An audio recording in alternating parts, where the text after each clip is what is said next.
We'd done an interview just before Ravan released, and you had talked about how it really made you happy when people talked about you being the first person to sort of play the bad guy in a heroic way in Dar and Bazigar. And you said then that it's been a long time since I heard that about myself, that I started something. And Ravan was a attempt to start something. Do you think, I mean, of course there was that film, but do you think otherwise, did you take enough risks? Yeah, whenever the opportunities presented itself, I've never designed something to take a risk with. If you offer me a role, or if you offer me a production that has not been done, like say Ravan, or say now Anand's Dwarf film, or say Fan. It was impossible to make when we took it to Hollywood also. So now let's do it. And the kind of stuff we've spent on it was hardly recoverable, even on paper. We're not uneducated, Adi especially. So it was difficult for me. But I would never do something just for the sake of highlighting the fact that, look, I took a chance. That's not... You don't want to be applauded for that. At my stage, no.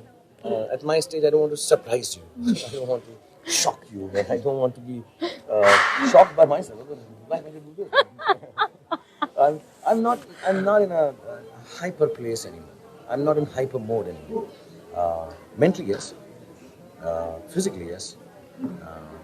But it's not about proving something to anyone anymore. It doesn't take away the edge. It doesn't take away the competitive spirit. It doesn't take away the yearning to do something really new and fantastic, which I've never done before. And being able to prove it to my 3-year-old son when he turns 15, then why is your father so famous? Because he deserves to. Not because of a film called Dilwale Dulhaniya Le Jayenge, which he did 20 years ago. And it still runs in the theatre. That won't work for him maybe 15 years later.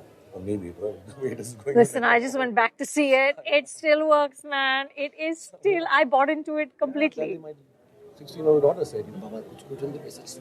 Yeah. So my logic is, if I want to innovate and if I want to do something new, I'll have to do it for that 3-year-old, 4-year-old.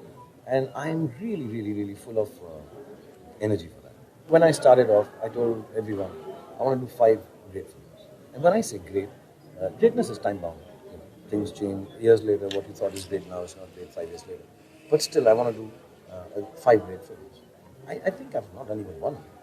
And really? Yeah, I need to. I mean, they're dated now. They're finished. They're done. And once greatness is done, it's no longer great, actually. Greatness is when you haven't done it. And you're pining for it, yearning for it, wanting it.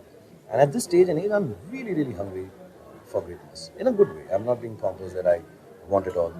I want a piece of X and Y and Z. No, I don't want it all. But I want to do stuff which I keep saying.